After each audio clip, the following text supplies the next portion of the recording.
glad you guys have gotten a firm foundation in this. A few other things that I hadn't mentioned, also in the introductory portion of the Code of Professional Conduct, under the part where it says function of the guiding principles, it's on the first page. There's a point that I want to make in the very last sentence of one of the paragraphs, and it says, the driving force behind the guiding principles is the notion that the interpreter will do no harm. And you see that in a lot of professions. Obviously, the Hippocratic Oath for doctors, attorneys, very many people have to abide by this concept of do no harm.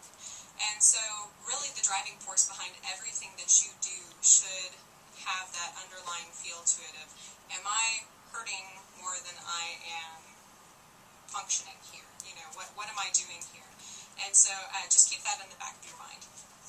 Another point that I wanted to bring up, and I'm speaking to everybody, but I have to say, in particular, I'm speaking to girls right now, is the concept of modest dress. And the reason I bring this up is because I've had so many deaf consumers, primarily males, who have brought up this point.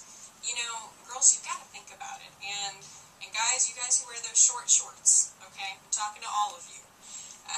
You know, I mean, really, you do have to be conservative in what you wear. I don't care what you do outside of the interpreting profession, whatever you want to do outside of that is fine. But when you're representing yourself as an interpreter and you're representing all of the rest of us and your deaf consumers and just everybody who is involved in the profession, I think it's important that you represent everyone well. And the way to do that is to make sure that your clothes aren't way too form-fitting, that they're obviously not too low. I don't want to see the ladies, okay? Neither do the guys. Maybe they do, but, you know. And, you know, again, if you're going to be wearing a skirt, make sure that it is not something that is going to be too revealing. Obviously, no midriffs, nothing like that. You know, I've actually had deaf consumers hand interpreter blankets before because they were just wearing something that was too revealing. And I've had guys come up to me, and I feel so badly for them because, you know, they're kind of put in this really bad position where if they don't say something to you, it's constantly plaguing them in the back of their mind because you know what? They don't have a choice. They have to stare at you. They don't have a choice. It's sign language. They have to look at you.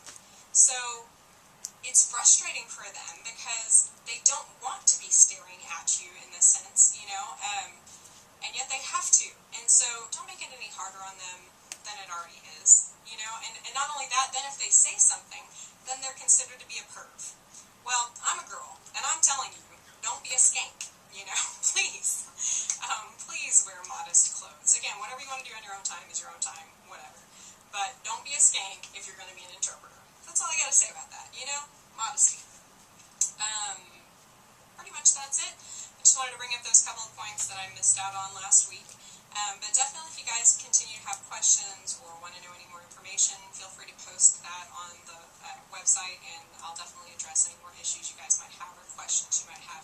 It's not going to ever be something that's black and white.